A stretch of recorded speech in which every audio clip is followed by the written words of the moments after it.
Sacks asked me a question that haunted me from that time forward.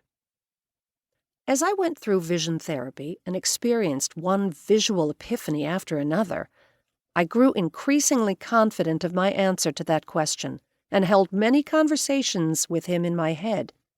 The diary entry was an extension of this inner dialogue.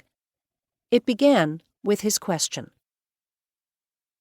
Dear Dr. Sacks, we met on January 10, 1996, on the eve of my husband's, Dan Barry's, first space flight on shuttle mission STS-72.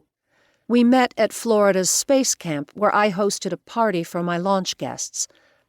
During our conversation, we talked about the different ways that people perceive the world.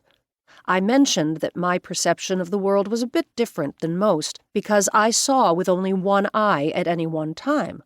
I was strabismic, and my view of the world was purely monocular.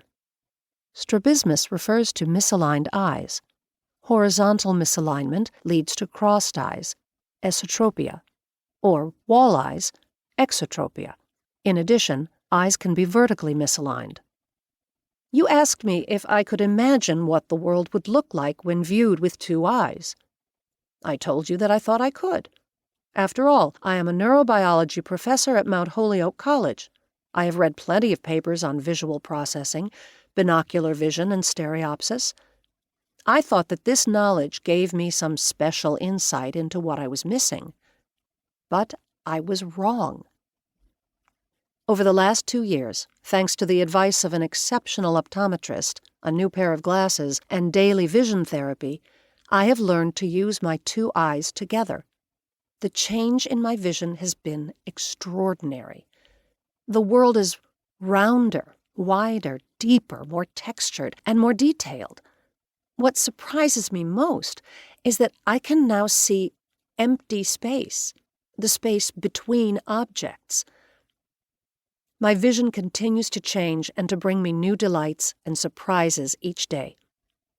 I do not know of anyone else who has described such a transformation in their vision, so here is my story in more detail. What burst out of me then was my vision history, covering 9 single-spaced pages. I described how my parents noticed my crossed eyes in the first months after my birth, but the doctors told them I would probably outgrow the condition.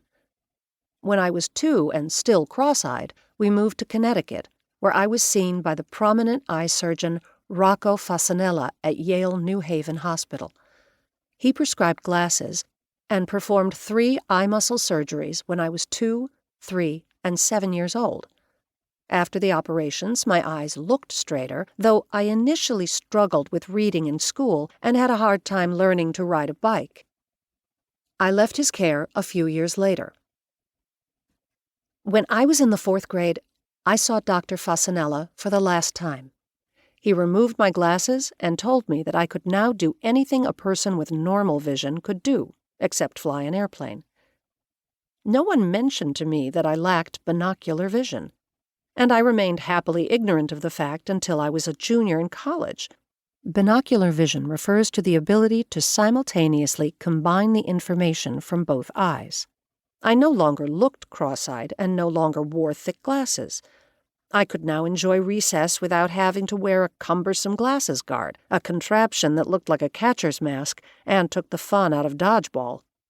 As far as I was concerned, I was cured. In the 1960s, glasses were actually made of glass, which would have shattered if a ball had hit them. Thus, the need for the horrible glasses guards. The surgery was a success cosmetically. My eyes now looked straight. Only my parents noticed when my eyes crossed, at which point they would issue the command, "Stop wandering." If I wanted to look in the distance, I had to work at diverging my eyes by holding my eyes upward and outward. This effort, combined with the fact that I had large eyes and a small face, gave me the appearance of a startled bug. The kids at school nicknamed me Frog Eyes. The nickname was not very nice, but I did not care. I was very proud of my straight eyes.